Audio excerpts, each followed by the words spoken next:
X-Pac 12360, featuring weekly news, insider commentary, and interviews with superstars, past and present from the world of pro wrestling. A new day is dawning for DX. And now, your host, Sean X-Pac Waltman. Welcome to X-Pac 12360, everyone. I'm your host, X-Pac, Sean Waltman. Yeah, we got a few things to talk about today, as always. But later on, we're going to be joined by a longtime friend of mine. We were together in WWE in the late 2000s. Hey, our guest this week is Hurricane Helms. Yeah. So, yeah. That's it. Did he come over with the invasion? Yeah, he came over with the invasion. Yeah. And I was a fan of his when he was called Sugar Shane Helms. I liked that. I thought he was a really good cruiserweight champion in WCW. So, and Shane also is he's a member of the Keeping It 100 podcast with Conan, also here on Westwood One, and Shane also is very up to date on what's going on, in wrestling just in general, so he can weigh in on all kinds of shit. And he has found the fountain of youth. He is in incredible shape. Yeah. Yep. I guess maybe didn't Corey Graves give him shit or something for how he looked at when he came out at Royal Rumble? Well, Corey's gonna dig at anyone, but no, Shane's in incredible shape. I was gonna say, yeah, because like last time I saw him, he was in way better shape than I am. Well, his wife and him are on the same diet. She's a competitive bodybuilder, fitness person, so they're on a very similar diet, and he's just killing it right now. So. I know. Yeah. So, Anyways, it was Monday. I woke up and I'm like, let me check my emails just to make sure. I got this thing. I'm shooting this thing with the Toys That Made Us show from Netflix, and the date and time had changed, a few times. I'm like, let me just see, because I know it's sometime this week. Sure enough, it was later on Monday. I had 2 hours to get ready.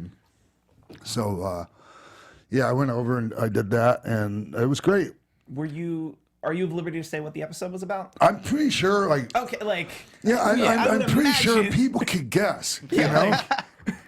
I don't want to make you say. I don't want to make you say it if they don't want you to. But that's what we've been waiting for. Well, when they got picked up for a season 2, the graphic on it had all these toys, and one of them was a Hulk Hogan LJ. Okay. So that let everyone know, there's gonna be a wrestling episode. Yeah. Okay. It's being produced by our friend Jackie. So. Yes. Oh yeah. Palumbo. Okay. She's yes. the best. Yeah, she is. Absolutely. I saw her there. She was there. Yeah, of course. And, she's heading the whole thing, man. It's pretty awesome. Yeah, and comedian Jeff Dye was there. Actually, they used his I've seen collection. it. Yeah. His place, he literally has every figure ever made in a glass case. Wow. I don't know why I hang couldn't out with spit this out guy. my Hasbro doll. I was trying to figure out how to say it. It's in the case, and and they were like, "Hey, bring that doll, by the way." And I'm like, "I don't know what makes you think that I just have those things laying around." Do you own any of your memorabilia? No, not really. My mom has a lot of that stuff. But then I would go when I'm at my mom's house, and I'd go digging in the bin and give some of that shit away to people, and be like, "What are you doing?" Anyways, because there's always someone like a family member coming up. Oh, could we give one of your dolls to so and so? And it's just like, quit. Yeah. Quit running for mayor using my celebrity. I think it's on eBay the next day. Oh, come on. I got an uncle that was just the worst like that. Yeah. Yeah, I had pay-per-view chairs end up missing that he just decided to give away to people. Wow. Anyways, I don't want to get all. But you had fun doing the Toys That Made Us? Yeah. I had a good time, and they really enjoyed hearing what I had to say. Let's just put it that way. I'm sure. As we all do. Yeah. So, anyways, let's get into some current events in wrestling. What's going on? Christy's not here this week. But we could still do the whole, X-Pac 1, 2, 3, 60 news if you want to. Okay. 1, 2, 3, 60 wrestling news. Go ahead, Johnny. Well, first things first. I mean, you want to go more info from All In, or what is the? I think let's start with today. Yeah. Today, Okay. May 23rd, marks the 19-year anniversary of the tragic passing of Owen Hart. Yeah. So just to remember Owen Hart, and you were at that pay-per-view. You wrestled on Sunday Night Heat with, it was you and Kane against Mark Henry No, it and wasn't D'Lo Sunday Brown. Night Heat. It was the first match on the pay-per-view. Oh, okay. Because back then Sunday Night Heat used to Kind of go fall in. into Yeah. the pay-per-view. That Like was you like would- their tease. like Like, you oh, would- buy the pay-per-view Come on, now. man. Do you They're really in the think they ring. would put a WWE tag team title match with me and Kane versus, or Kane and I'm sorry, versus Mark Henry and D'Lo Brown on the If they want you to Pre-show? buy the Back pay-per-view, then? yeah. No. Well, no, back then, no, that was an but, attraction. See, but then that Now. affects my pay. So it's not happening, Jimbo. Oh, so you're making sure that Yes. doesn't happen. Plus, don't forget there was no network then. Sunday Night Heat was on regular cable, and then it jumped right into. Okay. Yeah. And they did a good job back then of literally we're about to ring the bell on this match. If you don't call your cable provider, we will ring the bell without you. Yeah. Like the urgency was always there on Sunday Night Heat. So yes, that particular evening, obviously anything that happened, I had an excellent tag match on that show, and it doesn't really matter because, everything done on that show is eclipsed and overshadowed by the tragic passing, of our friend. So just when these type of anniversaries come up, and our friends are no longer here, makes us have, fond memories, hopefully. Yeah. And I have tons of fond memories, of Owen. I could just go on. I could do a whole show right I've now heard, about it. yeah, the stories about him are just endless. Yeah. So today, a lot of people are going, oh, yeah, referring back to, oh, you had such a great match with Owen at King of the Ring 1994. And it was great. It was 5 minutes, but it was great. So today I just wanted to remind everyone, I sent a tweet out sharing a match that I had with Owen on Raw a couple months later. Jim Neidhart was on the outside, and it was from Lowell, Massachusetts, and we had about 15 minutes, and I think we opened the show, and it was a really good match, and so I decided to share it with everyone today. I hope you all enjoy it. Yeah. So, anyways, Owen. I was thinking about telling one of the Owen rib stories. Do it. I'm not sure if I ever told this before, but I've told it before, but I don't think I ever told it on here because my stories are long and convoluted. But I'll try to keep this one, as concise as possible. Oh, everyone that knows about Owen knows that he was always trying to pinch a penny, and he would put himself through hell by riding with whoever, any fan or anyone that would drive him for free, and he didn't have to rent a car. He would take him up on it. And but there were a few people that were regulars when it came to driving, the boys around. And there was a guy in Toronto named Ronnie Gaff that everyone's pretty fond of, and anyways.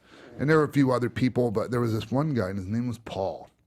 And I think he originally was a friend of Macho Man Randy Savage. He used to drive Randy around. Anyways, somehow Owen got connected with him. And, Owen was always, always looking for somebody to share in his misery with riding with. No, I'm being facetious. It wasn't misery. Wasn't ideal, but these were good people that were driving us around. Sure. Yeah, they would get on your nerves sometimes, but they were great people. They loved what we did, and they wanted to help us. Yeah. So here's how we repaid them. So we're driving with Paul, and he has a pretty new car as well, and so Paul decides that, without us knowing, that he's gonna, when he picks us up, all of a sudden there's this girl in the front seat, taking up the front seat. Okay. And it's his girlfriend. He just decided, oh yeah, my girlfriend's taking a road trip with us. Yeah. So, anyways, we go to this, we check into this hotel, and it's the middle of the, mid-level hotel. It's like Holiday Inn or Okay. something. You're not staying there long. Comfort Like, and something, For me, that's high doesn't level, really matter. It wasn't the Hilton. It wasn't the Hyatt. It wasn't, the Waldorf. So, anyways, Owen and I are healing a room. That's what you call sharing a room. And that's how we used to refer to it. And Owen was really, okay, when you share a room with Owen had a hard time sleeping. So he would wear blinders when he slept. Not only that, but he would legit, like Elvis Presley style, get out a roll of aluminum foil and put it in the windows. Yeah, and tape the curtains so no light could come in. Oh my God. Oh yeah. Yeah. But anyways, the room was an adjoining room. And so I don't know, just having to check the door and see it was open. Sure enough, the door was open, and the adjoining room was open, and it was the honeymoon suite. Okay. Yeah, it had the whole the hot, the cheesy hot tub with the heart, the mirror on the ceiling, all that shit. And so hey, got an idea. Got on the phone, called Paul's room, say, hey, you're not gonna believe this. They got the honeymoon suite here, and it's open. It's a adjoining room. And so immediately he gets his light bulb go off, and he said, "Oh yeah, me and my girl in the hot tub." So they moved their shit into the honeymoon suite. Amazing. Yeah. And after they got nice and settled in, Owen gets on the phone and calls the room and puts on a British accent, and proceeds to tell Paul that there's a honeymoon couple waiting to check into their honeymoon suite, and what the F is going on here. And so immediately, when we hung up, Paul calls our room. He's like, "Oh my God, you're not gonna believe this!" And so he starts telling us. So then, he hangs up, and he's like, "What do we do?" And then, so Owen calls him again, and puts on the voice, and he's like telling them how they, ruined these people's honeymoon, and you got, X amount of minutes to get out of here before you call the cops. What an amazing place for a honeymoon. Oh yeah. Oh man. So on top of it, not only did that happen, but I went across the street to the convenience store and bought a dozen eggs and egged his car, and then wrote a note and stuck it on the windshield. Oh my God. You piece of, you ruined our honeymoon. Blah blah blah. Oh, it was, and then we're driving down the road, and I'm in the back seat, and Owen's sitting there next to me, and I start tapping on the door like, and as he would speed up, I go, and so we're just like, oh, I think we got a flat, and it's pulling over, no, the tire's okay. And then Owen's getting out, and he's looking, and he goes, no, it's this piece of plastic. It's rubbing against the wheel when you're driving. So eventually, this guy's got a fairly new car, and he's ripping pieces of plastic off his car. Oh my God. Anyway, so those were the kinds of things, that was what we did to amuse ourselves. And that's the last time he gave anyone a ride. No, no, that guy came back for more. Love it. For years. Not his girlfriend, though. No. So, anyways, that's the story. I hope it wasn't too, No, that was fun. It's great. Okay, thank you for It's a perfect putting day that for story it. over, Steve. It's a perfect day for it. It just makes me think if Owen would still be here, he'd be an executive producer on Swerved. He would be the head of Swerved right now, just causing ruckus for everyone in the locker room. If MTV didn't just pick him up for Punk'd. Oh yeah. If he were still he might have been just one of the people MTV found. He's perfect. And so there's this one time we were overseas. I want to say we were in Israel, and it was, I've told this story before, but indulge me if you will, folks. We shall. Owen and Davey versus Owen and who was it? Owen and somebody versus Lex and Davey. Okay. And every time Owen gets in there with Dave, so Owen gets in there with Davey, and Davey picks him up and press slams and reps him 10 times. Boom. In comes Lex. Goes to press slam Owen dead weights him. He could barely get him up to here, and just dumps him all uneven. And at one point, Lex went to lock up with Owen, and Owen just like took a bump, and Lex was just looking down at him like, what the F? I mean, these were the kinds of things that Owen would do to amuse himself, sometimes at the expense of the match. Sure. One time, I think it was the same match. Lex is on the floor, and Owen just rolls out to the floor and just proceeds to wrap every inch of cable that's on the floor around Lex, and Lex is just all tied up, hog-tied. It's just like, I don't even know how he got back in the ring to beat the count. So it was things like that, Oh, that's so great. Yeah. All right. We love you, Owen, and obviously you're so missed. It's not even funny. Yes.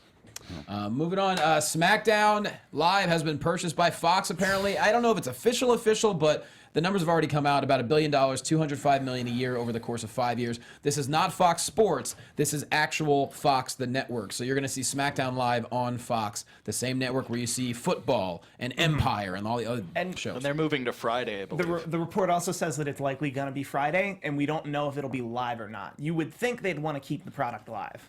Yeah. Because tape, Fox wouldn't pay that kind of money for a tape. No, it's going to be live. I'm saying that as though it's a fact. But yeah. But I mean, I think I'm pretty safe to go out on a limb there and say that's going to be live. And it's been live Who for wants 2 to pay years. that much money for a tape show? Exactly. And like that, I'm not saying that they have years to readjust, but that does buck their taping schedule for their decades-long taping schedule of Sunday, Monday, Tuesday. Well, now it's just Friday the Friday house show is now SmackDown. Yep. That's just the way it is, and which is I think just fine actually. And I think they have enough plates in the air too, with 205 Live and a potential British show and NXT in the next consistently growing. That weekend production schedule, if you will. So like a Friday through either Monday or Tuesday production schedule wouldn't be the end of the world. That you could squeeze in a 205 Live or like whatever other TV show you've already developed, you just shoot over the weekend instead of a house show. Well, plus it's going to guarantee for Fox the 8 to 10 p.m. Friday night. They're going to win the ratings every week because Friday night is generally not a great night for ratings for networks. That's right. People are out doing stuff. That's right. So they're going to guarantee the highest. They're going to win every Friday night. So I mean, I guess. Yeah, and the stock price went through the roof. Oh yeah. Yeah. Thank good. Apparently, Steve Kaufman here is a WWE stock owner. How many shares of stock do you have? Not do you that mind? many, 30. 30, like a very modest amount, but at a So very you made like $180 something like that. the other day. Good call, Nice. buddy. It was around. I got in a little under $200. 10, and this was before the WWE Network. And I got in, and then I watched it surge over the under the WWE Network news. It surged, and then oddly enough, their TV rights deal brought it back down to like 15. Yeah. Because people were initially investing in the WWE Network because they thought, oh no, this is going to be huge because they're not going to be dependent on NBC Universal. And then they sign a deal with NBC Universal, and then the stock plummets, and then it's only recently gone back up. But a brilliant move by you to get in early. So, So I got in really, really early on that. I was when not that I'm still in it, so I'll just say that right away. When the initial public offering happened, and was it 99? That feels right. 98 or 99. No, 99. There were 12 people that were granted stock options, like talent and that, and I was I was fortunate enough to be one of them. wow. Yeah, and they were, I was granted 30,000 shares of stock. Oh. Oh boy. Yeah. What was it worth then? Immediately, it went up to like $30 a share pretty quick. It opened At 17. around, it opened at 17, and if you had an option, you would have had an option under 17. Yeah, but see what they did? They put a thing on, like I couldn't exercise the options for like 2 years. Right. So you had to keep the stock for 2 years. Yeah, Okay. and then the XFL they took care of that. Oh yeah. Yeah, But then so- you would have had the option. But you would have had the option at a lower price than. Yeah, but if it's under 17, if the stock's if your call price is $17 and it's at $12, your stock options are worth less than zero. Yeah. However. So the XFL dropped it below what Yes. you got in at. Yeah.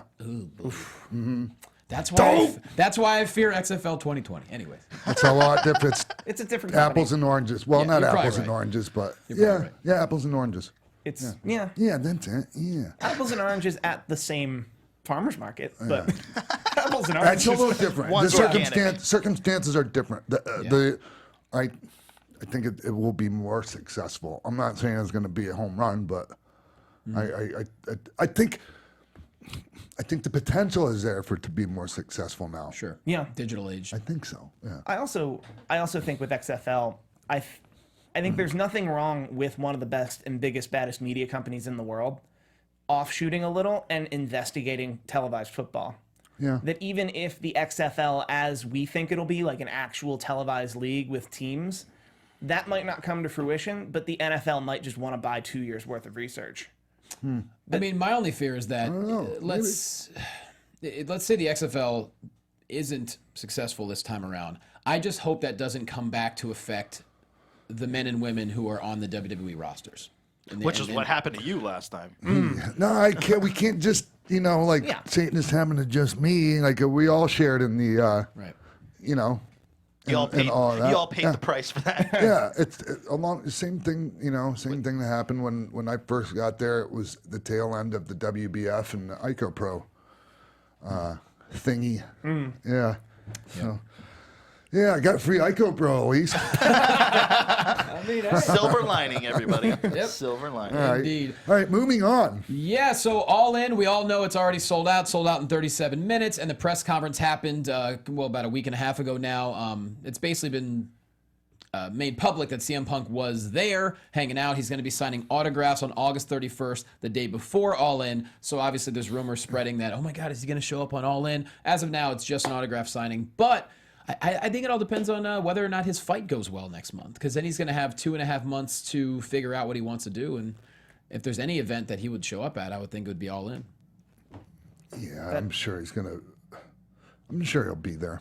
Or I know it's not going to be an announced appearance though. There's no need to announce it. Yeah. No need. They sold out.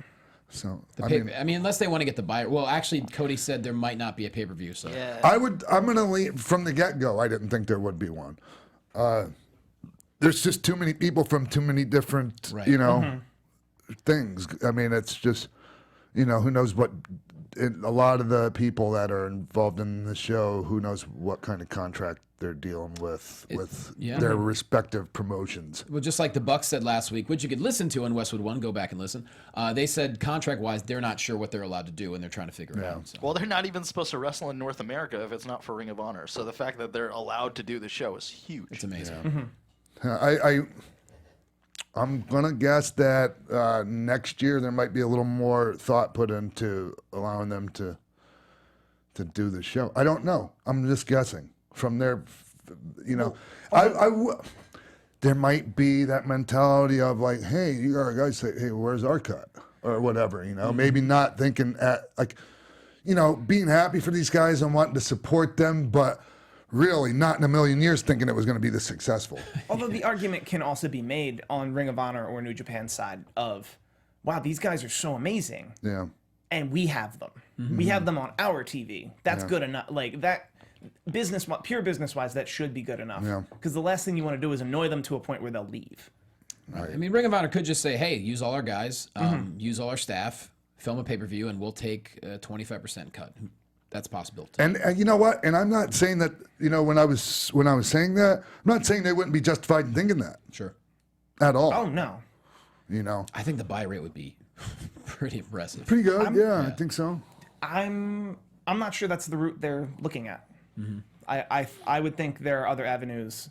Like you can pay, there are enough websites where you could just paywall video. That might be an easier avenue to go to and less. You're saying they're going to film it old school DVD style, but then sell it online, perhaps.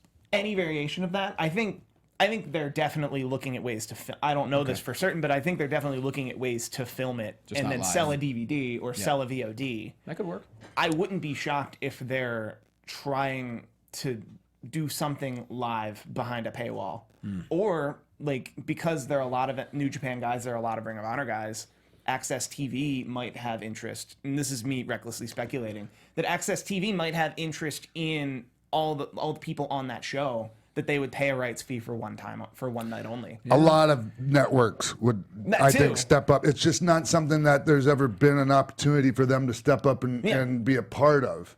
Because wrestling on a TV network side has always been cheap I'm television. going to tell you what this reminds me of in a way, except for, how it could be done in a way.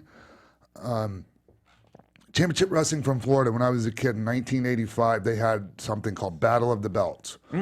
And it was supposed to be Nick Bockwinkel versus Rick Martel for the AWA title. It was, Flair versus Wahoo for the NWA title.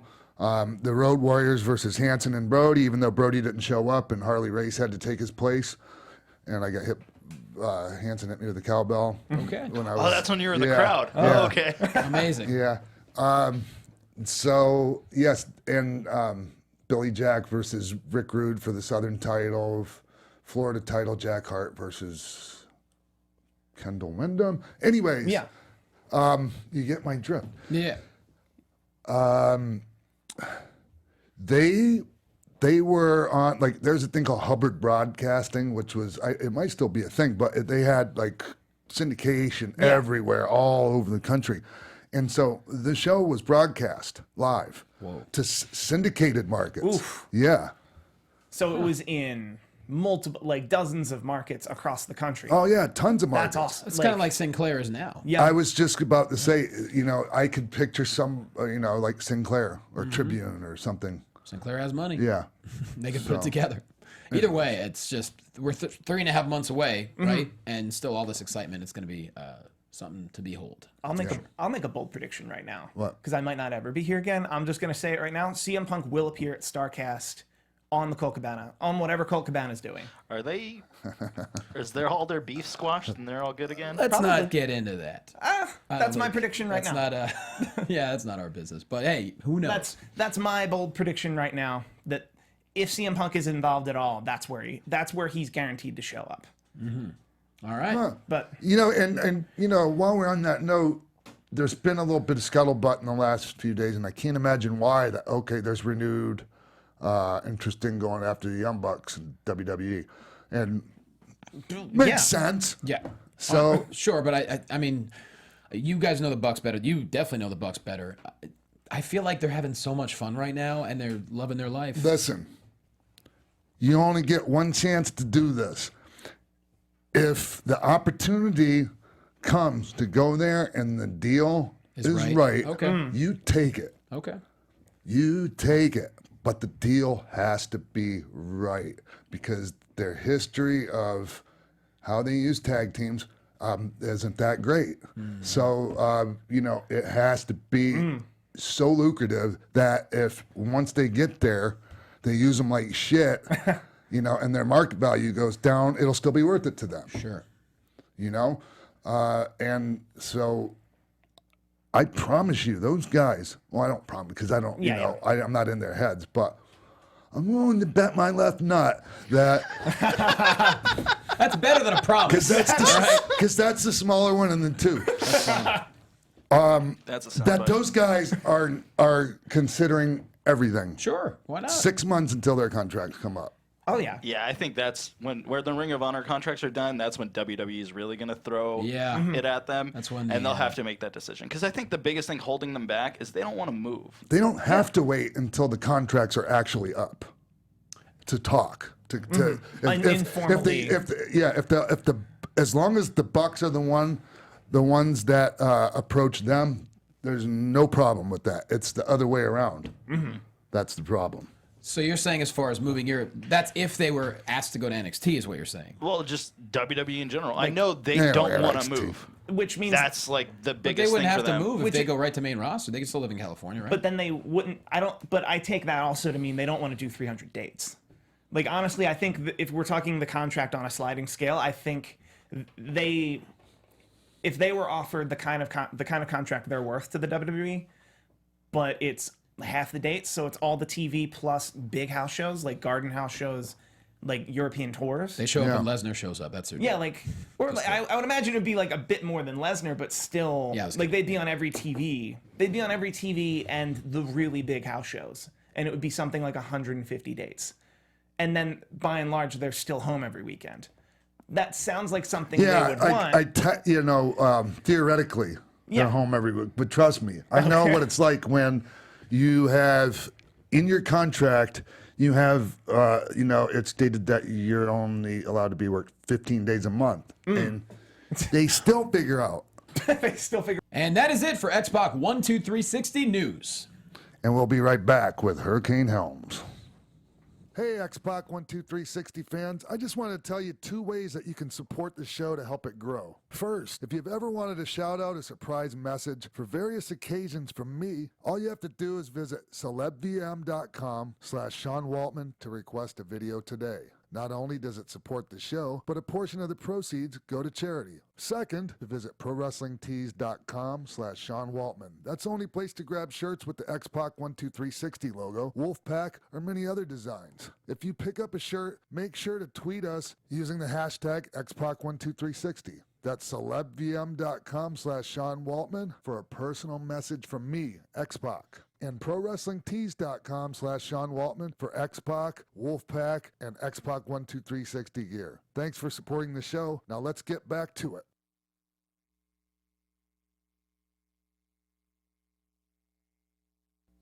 Welcome back to X-Pac 12360, everyone. Joining us over the phone right now, someone I've known for quite a long time. Big fan of his.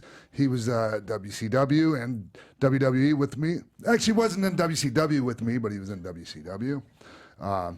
His name is Shane Hurricane Helms. Hell yeah. Yeah. What it is. Man. Hey, man. First, I just want to say that it was fantastic seeing you come out in the Royal Rumble. It was really sweet. I appreciate it, man. It was a fun little gig. Yeah, fun little gig that day. You, how long did you have to prepare for that? I mean, like just for the spot, or what do you mean? No, for the time from the time they called you, because I would want to have some time to, try to, get, like dialed in tan-wise, get some, for you to get everything in order. How much time do you have? I don't know. I'm pretty much all covered up, so I don't need this. We only finalized it the week before. Oh, wow.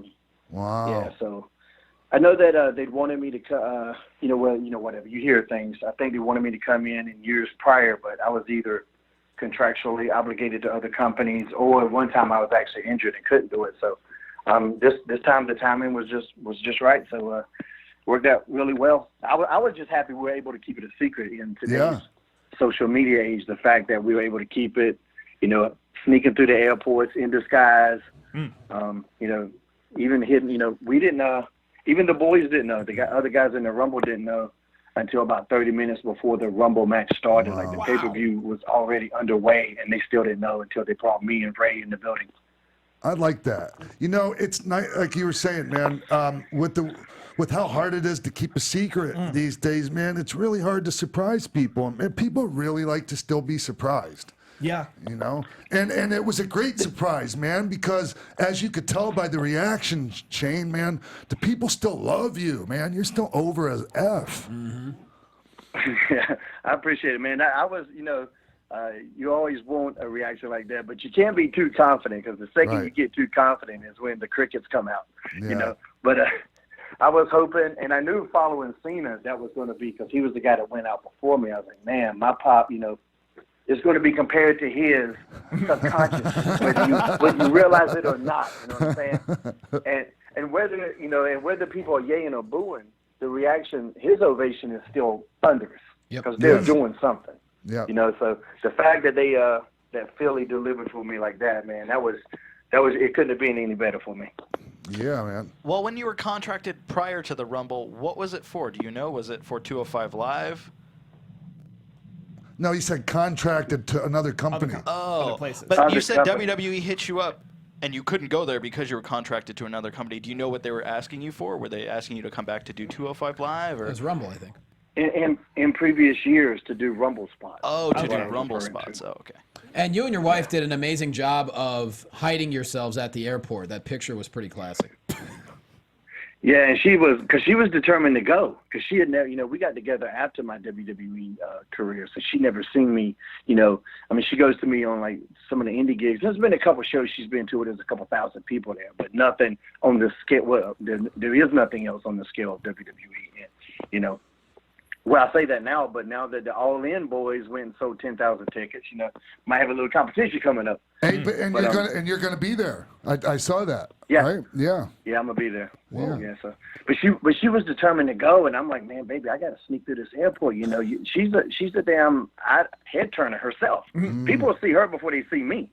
And then wrestling fans, they'll recognize her face. I'm like, baby, if they see you, then the gig's up, the secret's out. And if the secret gets out and it's my fault, I'm going to look like an asshole. If the secret gets out and it's WWE's fault, that's okay. But it can't be my fault, So we did the disguise, bought a wig and all that shit, man. It's actually pretty fun. That wig came in handy. That's all I'm saying. Hey-o. Role playing. So these days, how's your body feeling, man? Not bad at all, man. No complaints. I'll be 44 in July. I work out twice a day. Actually, Karen, my fiance there, she's actually the best trainer I've ever had. She just won the North Carolina State NPC figure competition for the second year. She competes in the Nationals in July in Pittsburgh. And man, there was a ton of stuff I was just doing incorrectly in terms of working out, So guys, don't think that women don't know what they're doing in the gym, because I found me one that does, and she whoops my ass. And I like it. Well, Shane, it's incredible, dude. When we were in the Middle East together, August of 2016, you were really hobbled, man. Your foot was still bothering you, and you had talked about maybe not really getting in the ring again. And then I see you last week, you and Eli Drake, you're kicking ass in there, so she did something right with you. Yeah, I got heavy there. When I had the ACL surgery, I got fat for the first time in my life. I had a little bit of the dad bod for a minute, but that's just dad bod. But, after the ACL surgery, I just, I guess being, in the 40s, the weight just kind of packed on. And so, yeah, that was just, I got an ankle reconstruction on my left foot from a motorcycle accident, just the extra weight. And now I'm having to put even more weight on it because it was the other leg that had the ACL surgery. So I just wasn't moving very well. It hurt to walk. It hurt to be alive. As I tell people, it only hurts when I'm alive. But other than that, it feels great. Hey, man, so I missed you. I reached out to you the other day. I'm like, hey, man, you still in town? Because you were in town last week for bar wrestling, and you had was it a singles match? Yeah. With Eli Drake. Yeah. Talk about Eli Drake a little bit, man, because I'm kind of late to the party on him, but I'm a big fan. I'm a big fan of his. Dude, I had talks with Tweener about him. I was like, he's going to be the guy. One day he's going to be the guy. When I first met him, he was kind of quiet, kind of off to himself a little bit. But then, as it happens in the business sometimes, one night after a show, hanging out, having a few drinks, his personality came out, and I was like, man, this guy's funny as hell, Yes. And then it kind of translated into his mic work, and I just started paying attention to his ring work a lot better, and I was like, man, this is going to be the guy one day. Yes. Yeah, he's got. And I definitely think he is. Yeah. And especially, you can think that watching him, and this what I'm talking about. But the test is if you get in there with him, the instincts that certain guys have that can't be taught, he's got them. So he's definitely something special. Yeah, and there's not a lot of chinks in his armor, man. No, not really. Not really. He can kind of do it all. Yeah. He can do a lot of the styles. He can go airborne if he needs to. He's in a lot better shape than a lot of the indie guys, which is, probably 9 times out of 10 he doesn't need to get aerial, but he has the ability. Very athletic, good punches, good kicks. He can talk. He can talk his ass off. That was probably the funnest part of our match, because that was my gift too. I built that whole hurricane thing off of promos. Yes. I got over in the back. But the ring stuff was just, that kind of was the icing on the cake, I guess. But, I got over with promos. So that was the best part of our match, was me and him going back and forth. Yeah. Well, speaking of you and your promos, I really, I was talking to these guys at the beginning of the show when we were talking about you briefly, and I was saying, what a fan I was of you as Sugar Shane Helms, and of you as the Cruiserweight champ down there with the short black trunks and just looking like a wrestler, pro wrestler, man, and good, great gift of gab even back then. Yeah, you know, I mean, that was how I envisioned myself. What I was all in the Indies, I was a wrestler. You know, I had a pretty good amateur background, and I studied all the different styles. You know, much like yourself. You know, I studied Japan, the UK stuff, you know, World of Sport, that type of stuff. I had only a few Lucha Libre tapes. Negro Costas was my guy. Yeah. You know, for whatever reason, he was the guy I liked the most. And I just tried to really combine them in something. So, like, it was never in my mind to be the Hurricane. That was a WWE idea that was presented to me. And, you know, I mean, I wasn't sure about it, but it ended up being the most successful thing I did. But the reason I actually did that heel run as Gregory Helms was because, like, I was so good at the comedy, stuff, that, like, the company itself forgot that I could actually do the other stuff. Yeah. You see what I'm saying? It's like, of course, it's kind of like how Jerry Lawler was. Like, Jerry Lawler was such a great commentator that Vince would only let him commentate. Like, the people that have only seen Jerry Lawler's WWE career, they don't know how great he was in the ring. Man, you're not kidding. Go ahead. I was just saying, you're not kidding about Jerry Lawler, man. I mean, I had a match with him 2 years ago. We had a match at the halftime of the Memphis Grizzlies game in a ring that was set up like 100 feet above, like it was like 100 feet up. It was so scary. I was scared shitless. Jesus. But anyways, you know, it was like it was the same Jerry Lawler I worked with like 25 years ago on Raw. Or 20 years ago on Raw. I mean, you know, I'm getting heat on him, and he calls for me to give him a backdrop. What? You know, like, I don't know, 67 years old, whatever. But yeah, dude. If anybody that's watching, you go back and watch some of his old stuff, and, like, you know, there's a couple of those accounts on Twitter that pop up good stuff with Jerry, and that'll just make me go back and watch it, man. Some of the maybe the best puncher. You know, if he's not the best puncher, he's in the conversation. He is, you know, absolutely. he's definitely in the conversation. Wow. And what I was saying was because he was so good at this one thing, they didn't let him do the other. And, like, that's kind of what happened with me with the Hurricane, because I was funnier than everybody else. Yep. That's all they wanted me to do, and it kind of made people forget that I could actually go in there and, you know, tackle, drop down, get it again, kid. Sure. Hey, that's kind of what that whole Gregory Helms run was about, was just to remind them what I could do. Gotcha. So are you saying that, like, at some point you became kind of frustrated, like, with being kind of like typecast, so to speak? Yeah, a little bit. You know, not frustrated.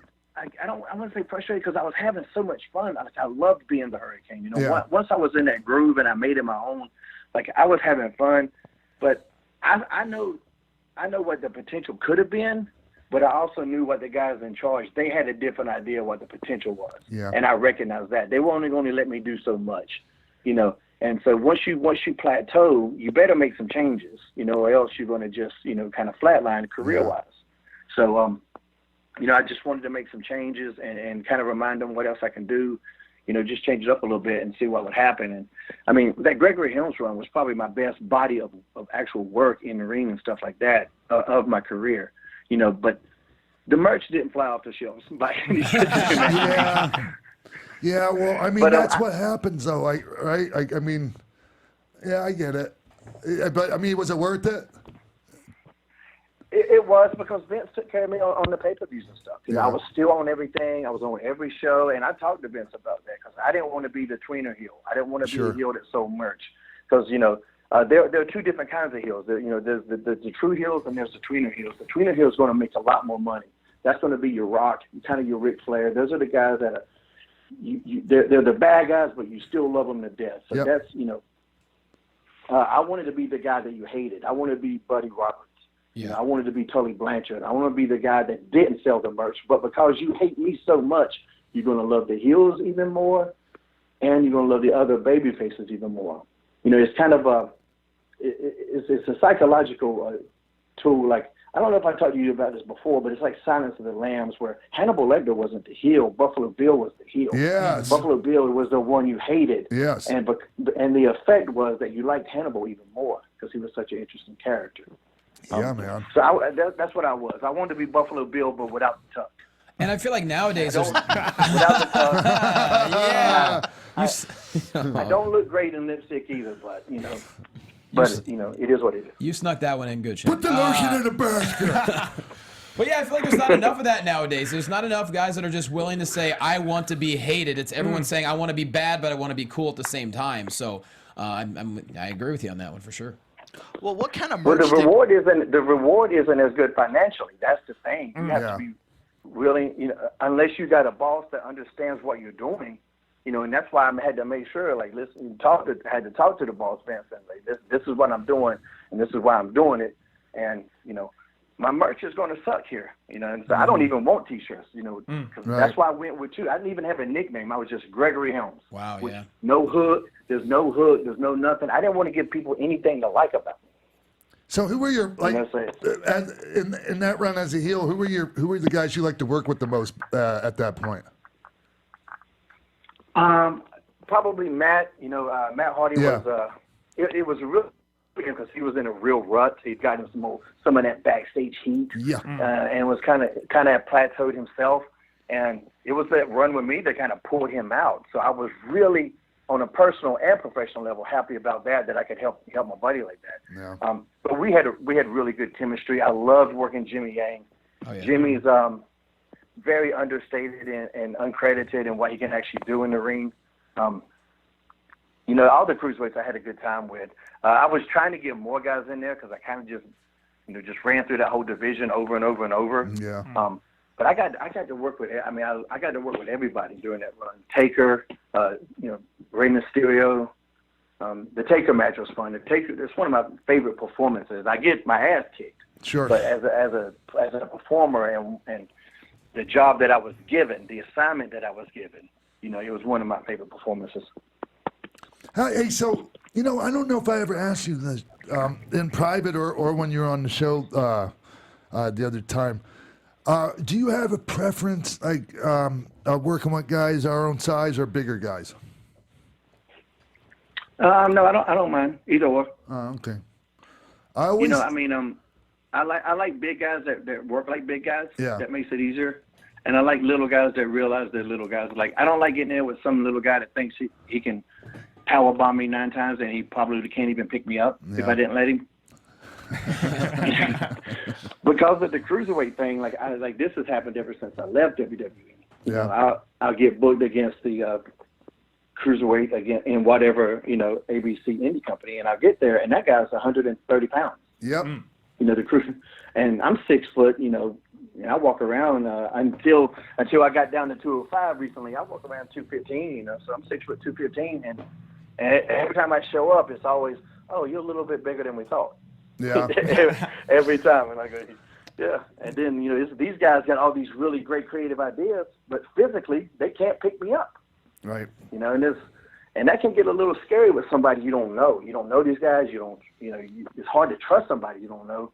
You don't know what their background is. And it's all it takes is one bad spike, and you could be done at any time. So that was difficult, but I generally do okay with everybody. So.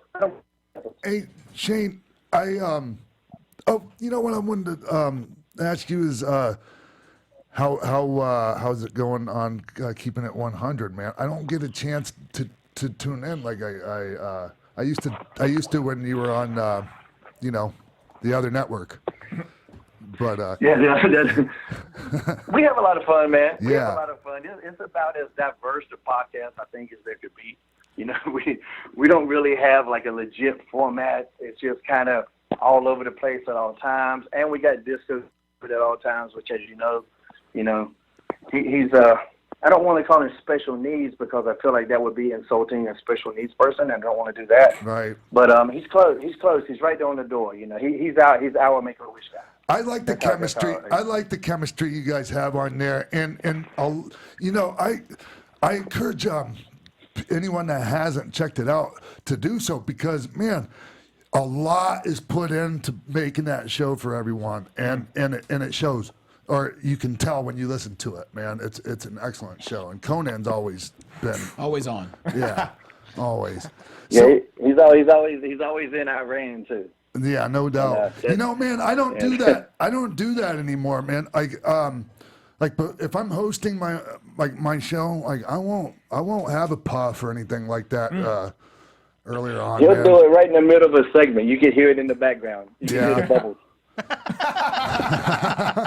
Hey, whatever works. Well, he's It'll keeping be like, 100, dude, right when I'm giving a punchline, right when I'm delivering the good line, I can hear in the background like,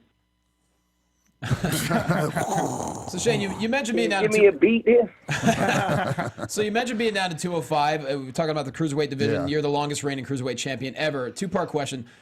In the modern era that we have, it's almost microwave. Things happen so fast. Do you see anyone actually holding that title long enough to break your reign? And secondly, what would you do to establish even more interest in 205 Live today? I mean, records are made to be broken. So, Sure. if they tell a good story, like it's not something that I would find that I would be personally sad about. Right. My record was organic. It wasn't designed to be like that. It just kind of happened, and I think that those type of records are cool, or cooler than like, hey, let's just go do this just to break the record. If it happens organically, it'll be a lot better. As far as 205's got to do. They're doing some good stuff. The guys that they got, they're growing. Their star power is growing, but that's still what they're missing. They're still just missing stars. Like I really hate the whole Enzo situation, what all happened to him, and I don't know all the details, so not getting into it.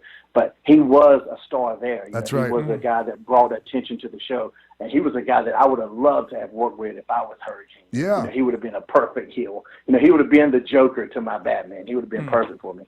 But they just need guys that are that can talk and it seems authentic, and not guys just that are like some of the guys there and they're playing pretend wrestling. Right. It doesn't come off as a real gimmick.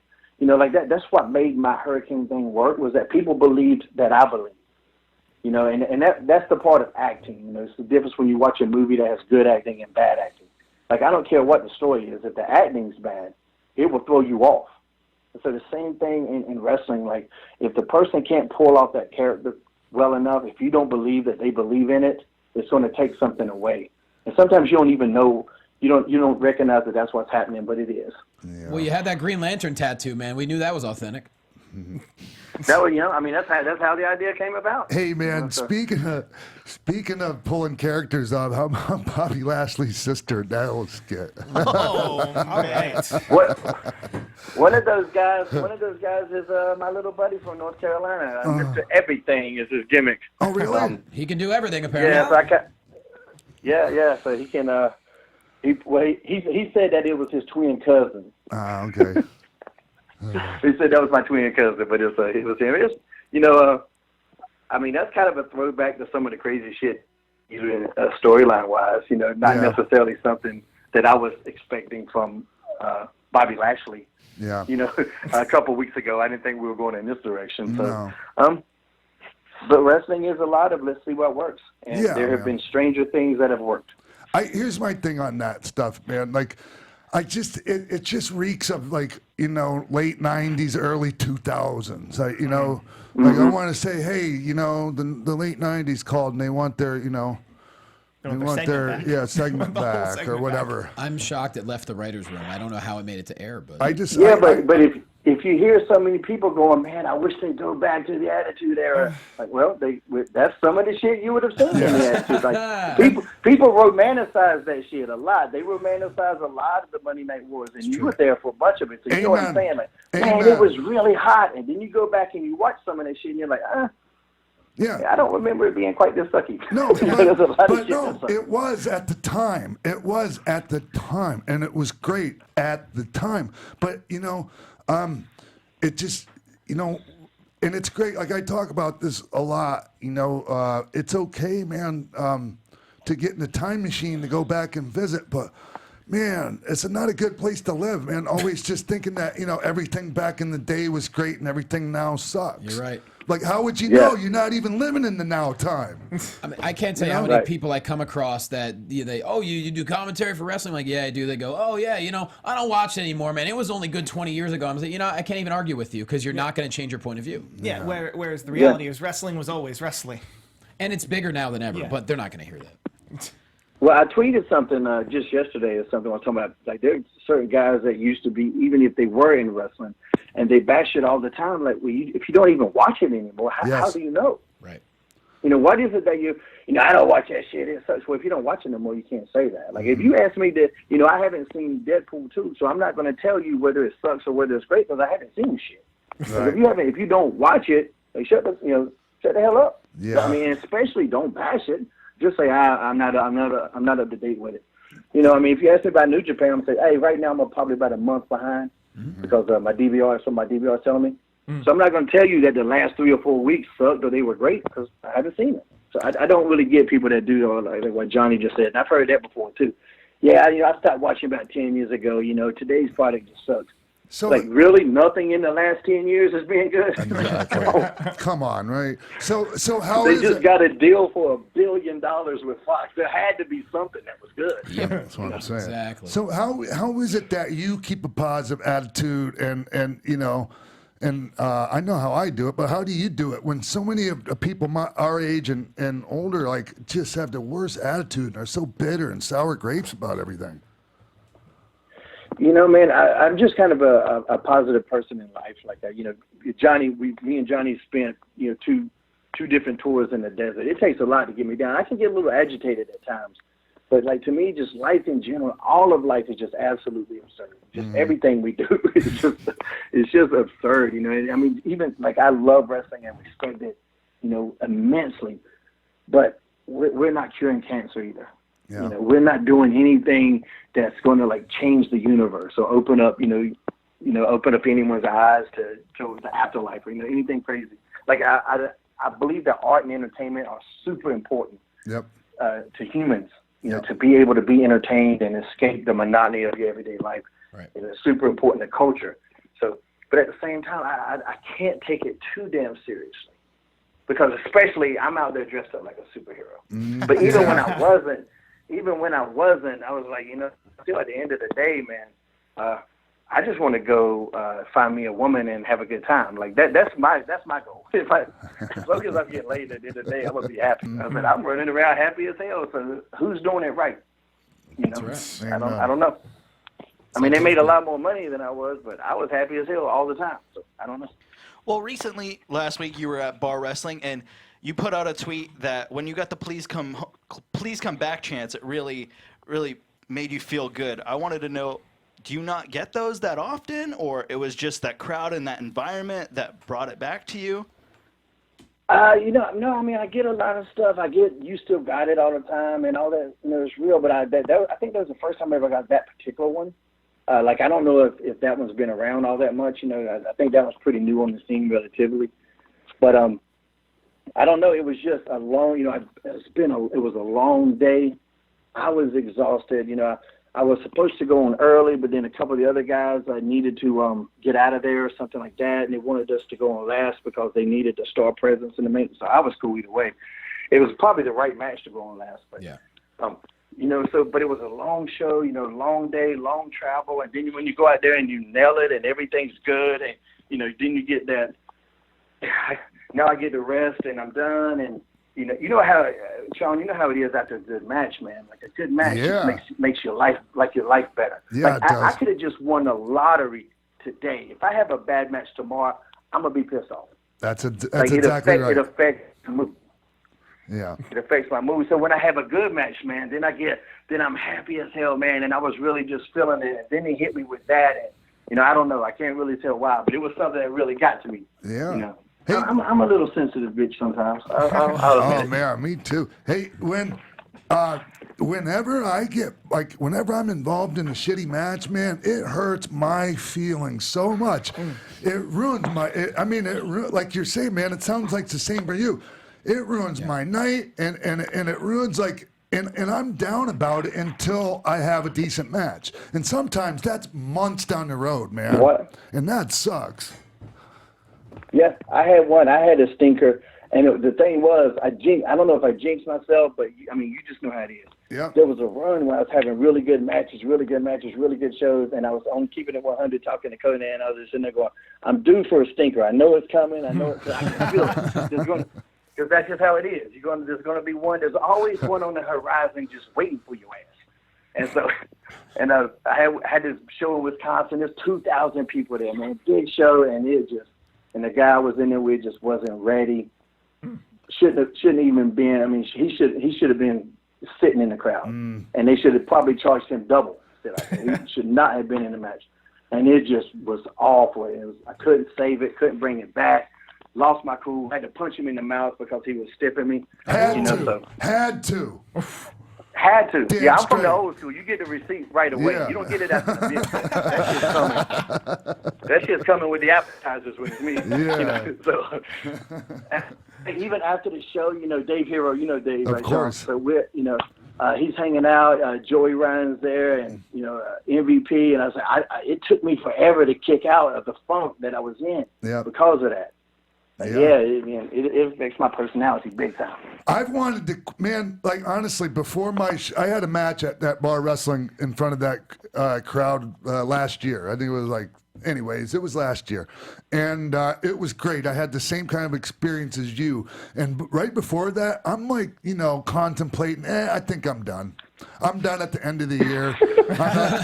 And then after that match, I'm like, I just went out there and killed it. I don't think I'm done yet. So that's what a good match can do for you. Yep. For sure. I was telling Joey after that match, I said, I think this is it, man. I said, everybody else wants to retire on top. I'm gonna be different. I'm gonna retire on the bottom. The very bottom. There's no way I can have a worse match than what I had tonight. So I think this is it. I think I go out on the bottom. I beat me. And it was great. The very next day, Joey sent me a picture. He goes, "Hey man, I got a picture of your match last night," and he sent it to me, and it was a picture of a trash can. So after that match in Wisconsin, when you go back to the locker room, what does that guy say to you, or what do you say to him? Or is he clueless? Oh, dude, I was super hot when he came back, dude. This is how hot I was. I told the dude to quit. Oof.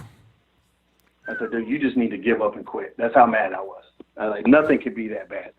And then I calmed down a little bit later, and he came over again. He ended up being like a nice guy. He man, you can hit me if you want. I'm like, what? I said, no, man, I ain't gonna hit you. I said, no. I said, you got your receipt in there. I said, that part's over. And then I talked to him. I was like, you just, once your head's close, I said, man, you're not ready to be out there. I get it if you're nervous. You can be nervous back here. So that's fine. But once we're out there, we're equal there. We got to be equal there. Because we got to perform. Yeah. And I was like, don't quit, but you need a lot of work, And so I kind of got him, because he was upset too, and we got past it, but still, I always feel like I can have a match with anybody, and that was my reputation in WWE. And one of the big compliments I ever got from Vince himself was, if you can't have a good match with Hurricane, we got a problem. That's right. And he don't give out compliments, for nothing. They're pretty selective. So, so that one, like I said, it just took me a while to get out of that slump. But I mean, the very next week I went and had another match, and it was great. And just like Sean said a while ago, I was like, oh man, I could do this for another 5 years. Exactly. Right. So, that's exactly the mentality afterwards. Oh, geez, I don't see any end in sight now. You asked me how much longer are you going to do this, and the answer changes, from month to month. It does. So, do you know how long that guy had been at it? Because you say he wasn't ready. Was he not ready for a match with you, or just not ready for a match at all? He wasn't ready. I don't feel like he definitely wasn't ready for a match with me, but he wasn't ready for a match. I don't think at all. He punched me in the ear on the lockup. Oh. and then we got to the corner, and he forearmed me in the other ear, and I was like, "That's it. Here we go." And there was that receipt we talked about. Mm-hmm. So, it just wasn't ready. I mean, that happens, but I put out a tweet then. I was like, promoters, if your guy can't lock up, don't put him in there with me. Mm-hmm. I feel like there's a lot of talent out there today. I think there's more talent in wrestling right now than there's ever been in terms of the number of actual people. Maybe some of the stars aren't as bright as they were in the heyday, but there are a lot of talented guys. Mm-hmm. To me, there's no excuse to have somebody that bad in the ring. Exactly. There, exactly, man. I co-sign that. There's so much. There's tons of competent talent that can do great things out there and don't screw things up. Yes, Tons. I agree, man. So. And I get it why some people end up on shows, but man, it hurts your show. It's not worth the tickets they sold. It's just not. Shane, I got one last question for you because we haven't talked about this in a while. Do you remember in Iraq when we definitely stood next to a ghost and took that photo?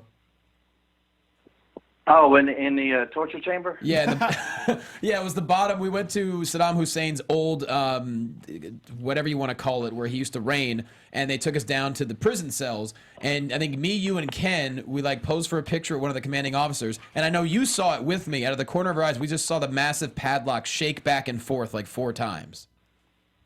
Do you remember what I said right before we went in that hallway too? No, I don't. I was like, man, it's creepy as shit down here. What's going on down here? Like, because the hair on my arm stood up for no reason. Yep. And like there was just this feeling of dread. You know, I was like, where the hell are we going? Man, it's creepy down here. What is this place? And it looked kind of like a school hallway. Yes. It didn't visually look creepy, but there was a feeling, an ominous feeling down there. And I was like, man, what? I remember you and I looked at each other just like bright, like wide-eyed, and I told the commanding officer, I said, hey, that padlock shook back and forth, and as calm as can be, he just goes, yep, it's haunted as hell down here. Yep. And I was like, all right, I'm ready to go. Yep. I ain't going to be the white guy in the movie that investigates shit. I ain't investigating nothing. Yeah, I'm out. I wanted to stay. You guys wouldn't let me. Hey, Shane, the last time you were on, you were still with Impact Wrestling, and now you're obviously you're not you're no longer working with those guys. Can we talk about that a little bit? Sure. So what happened at the end? I got fired. No, my contract was up, and Jarrett came in, and he just wanted to give his buddies, one of his buddies, my job. No evaluation. Wow. No professional courtesy, no rhyme, no reason. Just I want my buddy to have your job, and that's what happened. Yeah. Huh. Any All right. Straightforward. I guess. I just was because I know there was like a tweet you sent out. You know what, man? I don't want to bring all this shit up. Like, I'm sorry, dude. No, it's okay. I loved my time there. I mean, the way that it was handled at the end was bad and very unprofessional. And I just saw Jeff was actually at that Wisconsin show too. He came up, he shook my hand, I shook his hand, but he was like trying to talk to me, and I was just looking at him like, what the fuck? Why are you talking to me? Oh yeah, it's like that. I mean, I'm not going to hold a grudge for the rest of my life, but don't pretend. I'm not going to pretend that didn't happen. Right. I'm not your bitch. Don't pretend you didn't get over. So, shake the hand. I'll do the professional courtesy, but get the hell on. Gotcha. Well, did you enjoy working with Trevor Lee in Impact and bringing him up and having the connection from old Omega to new Omega with Trevor? Yeah, of course. Working with Trevor was good. I thought that, they wanted, I was injured when they brought me in. I had the ACL surgery there. So, and that's kind of like why I was doing the agent thing, is just to see if I even liked it. Because I dabbled in agent work in WWE, but had not in any matches, and I think like a Sunday Night Heat match once. But nothing official, and I enjoyed that. So this Impact gave me a chance to let me see if I actually do like it, and I really did. I really did enjoy it, and I loved working with talent, and especially guys that are still passionate and just all these ideas and stuff like that, and helping groom them. There were guys I helped with entrances, helping guys with promos. Just really going above and beyond. So I was really enjoying it, and bringing in Trevor was they wanted to use me in some capacity, and I was kind of against that at first. I didn't want to be out there limping around, Yeah. You know what I'm saying? I wasn't in shape, and I want to be out there limping around. But the idea to bring, to act like it was going to be me, and then bring in my protege Trevor Lee, that was a good idea, and I think we pulled that off pretty well. Yeah. And then brought in Andrew Everett. I tried to get Cedric Alexander in, and I got the Ixnay on that one, which was a mistake, obviously. Yeah. I helped bring in Caleb. There was a couple guys, Pepper Parks I endorsed. Braxton Sutter was his gimmick there. There was several guys that I wanted to bring there, and I had a really good time working there. Yeah, and it sounds like you weren't just an agent; that you kind of wore several hats when you were down there, like producer, all kinds of different things, huh? Mentor. Yeah. me, even like, I wasn't the agent of their match, and they would kind of sneak over there and go, "Hey, man, can you help me out with this?" And I was like, I just love doing it, and they could tell. I mean, when you still love the business, and there was actually a good cast of agents there. Abyss loves it, Al still loves it, and each guy kind of has their own strengths. So it was a real good crew down there. They just don't have the financial resources to really compete, and that's always going to be the case. That's what people focus on. You turn on that show, but what does have the damn production value of WWE? Hell, hardly anything does. No. No, but hey, have you thought about working with them again in the future? With what you're seeing right now, is that appeal to you at all? Yeah, I'm up with anything. Like I said, I didn't like the way that I was left. That I left, but so there'd have to be, conversations. Sure. I still love wrestling, and there's a lot of stuff they do that I really like too. Actually, there's new belts. Those the new belts that they had made. It was buddies of mine that made them. Oh, yeah. And that was a connection that I had kind of helped facilitate through other people. So, I'm a big fan of it. I'm a fan of good wrestling. I don't care what letters are attached to it. Yeah. Whether it's Ring of Honor, New Japan, I don't care if it's good. I like it. Do you get a chance to see any of for instance, MLW fusions on what's it called, BN? How's that? Anyways. No, yeah. Anyways, they have a weekly TV show. I followed their stuff on Twitter and social media, but I haven't actually seen one of their shows. Tony Schiavone's doing play-by-play with Rich Bocchini. I believe their shows are on YouTube as well. Possibly on a delay, but I know the episodes wind up on YouTube. Yeah. Well, I guess I want to hear it just to hear Tony again. Yeah. And they have some talent. Matt Riddle's there, and there's just a lot of the guys the usual suspects that are running around like the top of the card on all the good indies these days, the Pentagons, Blacks, and the Jeff Cobbs, stuff like that. So. Anyways, man, there's a lot of good stuff. Jeff Cobb, another Greco guy like yourself, Shane. A lot of people don't realize Shane Helms is a Greco-Roman man. Greco-Roman. Back in my younger days. Before we let you go, have you had any contact with Lucha Underground, or do you follow Lucha Underground at all? Yeah. Actually, no contact with them at all. I know Big Dick Johnson. God, what's his real name? Chris DeJoseph. Chris DeJoseph. Yeah, I know him really well, but it's just never anything that came up. I don't know if there's any reason. There wouldn't be. Not that I know it. No negative. I got along great with them, so not really. No. I think they use a lot of guys that are close, though.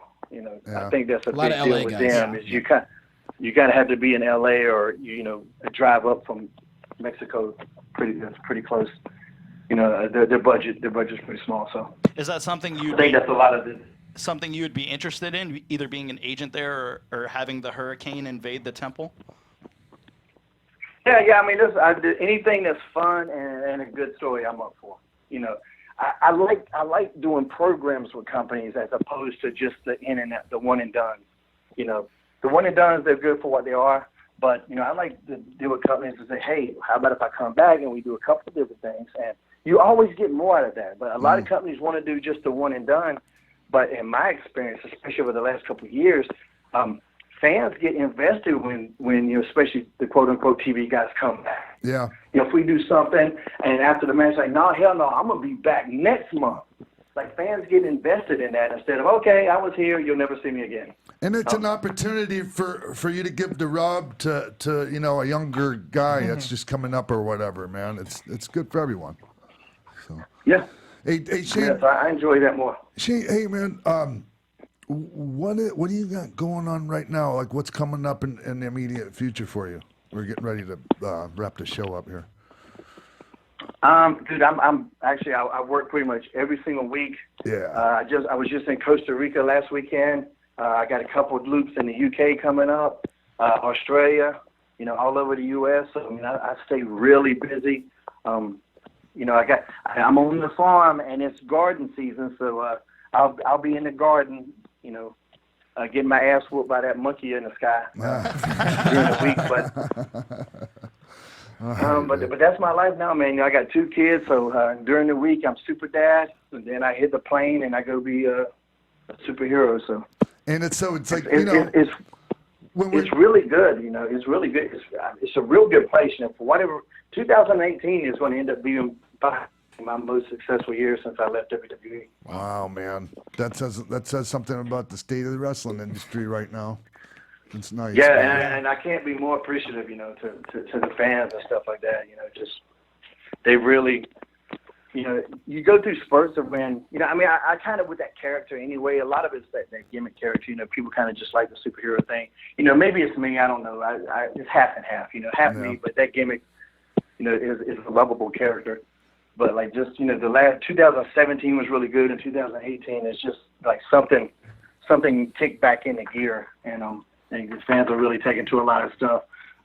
You know, all the crazy shit I put on social media is really, you know, fans are really digging that, and like, you know, that's actually been a real big boom. You know, the whole Rumble appearance happened because of something I posted on Instagram. Yeah.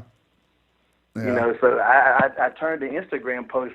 Because that's what, when they were thinking about who to add into the Rumble, at that particular moment, something I put up went kind of viral, and it kind of clicked in their heads. Oh yeah, we should get her. And so, you know, having fun on social media, you know, not being a maniac, you know, not running around with my balls out and stuff like that. Yeah. Yeah, having fun on social media. You know, that's a thing, man. Sometimes we're trying to have fun on social media, and then you get like you made a joke. It's just a harmless joke about some woman's ass being flat, and you said something about her not paying the flat tax or having to. Oh my God! Somebody couldn't wait to jump on that, and you know, respect women. Hey, look, man. No one, like, very few people respect women or like all the stuff that's going on nowadays more than I do. But enough. Come on already, man. When we can't even make a joke like that. Right. That's a good joke too. Jeez. Hey, listen, I'm personally offended by a flat ass. You know, that is Do some lunges for so Christ's sake. what about my feelings? That's what I want. That's what's up. What about my feelings? Yeah. You know, dude, and the thing was, it was more of a joke too. I mean, the joke was obviously this girl had a really flat ass, but the thing too was there's Spider-Man, the dude that plays Spider-Man there, and he's got a peach on him. That's right. Like, and that was kind of the joke. Like, you got this dude over here. He's been doing his squats. Then you got this girl, and you know she looks like a sliding board. Yeah. Anyways, hey man, give us your social media and everywhere like people can find you if they want to book you for appearances, things like that. At Shane Helms com is everything. At Shane Helms com. COM at the end. So, and that is because my website is ShaneHelms.com. See how it's that shit? Sweet. All right, man. Yep. Hey, thank you so much, man. I'm really grateful that you spent some of your time with us today, Shane, and I can't wait to see you again, man. Yeah, man. I'll see you soon. I think there's a con that we're supposed to be on. I heard potentially. I haven't agreed to it, and I can't remember now what it was. Well, I hope. I know they said the NWO guys are going to be there, and so I just assumed you're one of them. You're one of those NWO guys. Well, you'll be at Starcast. Yeah. And it all ends. So. Oh, yeah. All right, man. Well, thank you, Shane. I'll see you soon, man. All right. See you, buddy. All right, Thank man. you. Love you, buddy. Love guys you be too, good. man. Thank you. Thank care, you, brother. Hurricane. All right. He's the man. Sugar Shane, Hurricane Helms. I can say this. I've been in stand-up comedy for 13 years and wrestling for about 8. Shane Helms is the funniest person I've ever been around, including comedians. No one makes me laugh harder than Shane Helms. And I've seen that he can break Ken Anderson like nobody else, to where Ken will giggle like a 5-year-old. He's that funny. So, with that, we're going to get the hell out of here because I'm trying to keep the show to an hour, but I haven't been able to do it once in probably, I don't know, in the last month or so. So we're going to get the hell out of here now. Right. And make that happen. And thank you, everyone, for tuning in. We really appreciate it, man. It means the world to me. And we'll be back right here next week AfterBuzz TV, Westwood One, the Jericho Network. Yeah. X-Pac 1, 2, 360.